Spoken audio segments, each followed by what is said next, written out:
Assalamualaikum warahmatullahi wabarakatuh. Kenalkan, nama saya Fazila Ifata, NPM 221-14336. Pada kesempatan kali ini, saya akan menjelaskan materi tentang menggali sumber historis, sosiologis, politik tentang harmoni kewajiban dan hak negara dan warga negara Indonesia. 1. Sumber historis.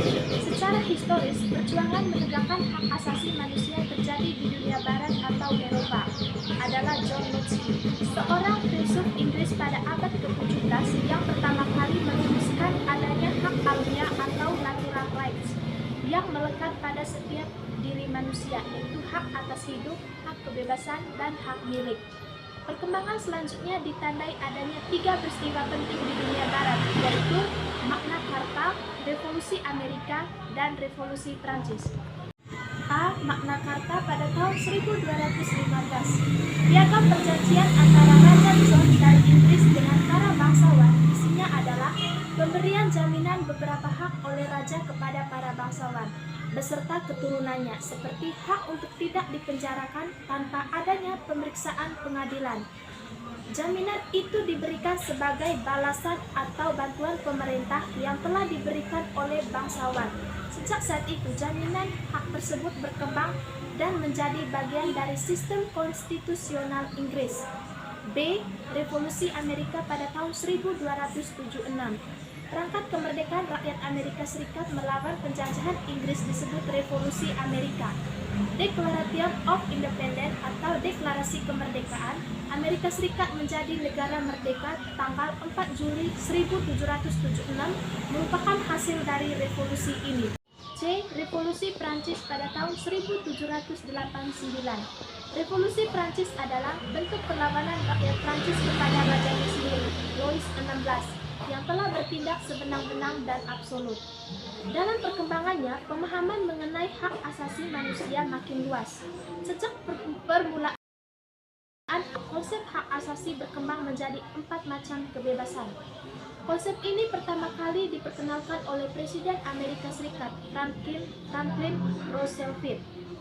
A. Kebebasan untuk beragama. B. Kebebasan untuk berbicara dan berpendapat. C. Kebebasan dari pemelaratan. Dan yang kedua, kebebasan dari ketakutan. 2. Sumber sosiologis. Akhir-akhir ini kita menyaksikan berbagai gejolak dalam masyarakat yang sangat memprihatinkan, yakni munculnya karakter buruk yang ditandai kondisi kehidupan sosial budaya kita yang berubah sedemikian drastis dan fantastis. Bangsa yang sebelumnya dikenal penyabar, ramah, penuh sopan santun, dan pandai berbahasa basi, sekonyong-konyong menjadi pemarah, suka mencaci, penendam, perang antar kampung dan suku dengan tingkat kekejaman yang sangat biadab. Bahkan, yang lebih tragis, anak-anak yang masih duduk di bangku sekolah pun sudah saling menyakiti. Bagaimana kita dapat memahami situasi semacam ini?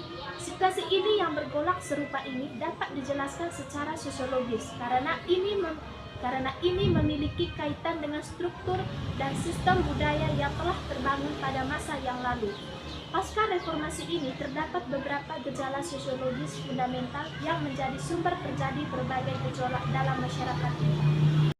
Pertama, suatu kenyataan yang memprihatinkan bahwa setelah tumbangnya struktur kekuasaan autokrasi yang dimainkan rezim Orde Baru, ternyata bukan demokrasi yang kita peroleh, melainkan oligarki di mana kekuasaan terpusat pada sekelompok kecil elit, sementara sebagian besar rakyat atau demos tetap jauh dari sumber-sumber kekuasaan atau wewenang, uang, hukum, informasi, dan pendidikan.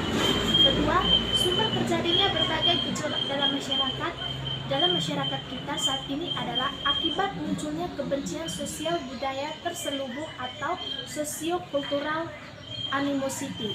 Gejala ini muncul dan semakin menjadi-jadi pasca runtuhnya rezim Orde Baru.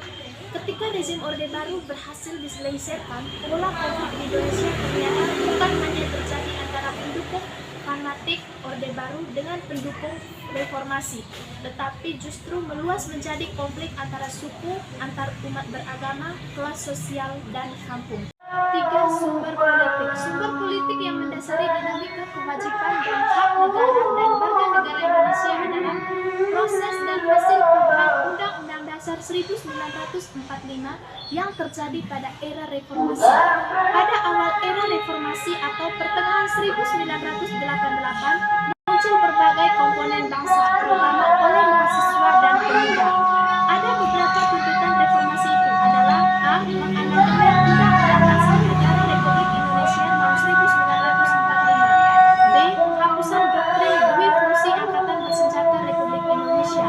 C. Menegakkan supremasi hukum, penghormatan hak asasi manusia, serta pemberantasan korupsi, kolusi, dan nepotisme.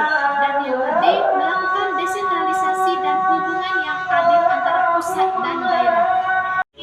Dalam Undang-Undang Dasar Negara Republik Indonesia tahun 1945 terdapat pasal-pasal yang menimbulkan penafsiran beragam atau lebih dari satu tafsir atau multitafsir dan membuka peluang bagi penyelenggaraan negara yang otoriter, sentralistik, tertutup, berpotensi timbulnya praktik korupsi, kolusi, dan nepotisme.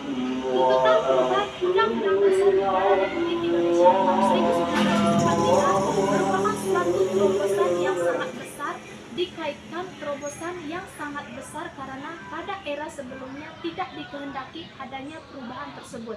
Dalam perkembangannya, tuntutan perubahan Undang-Undang Dasar Negara Republik Indonesia tahun 1945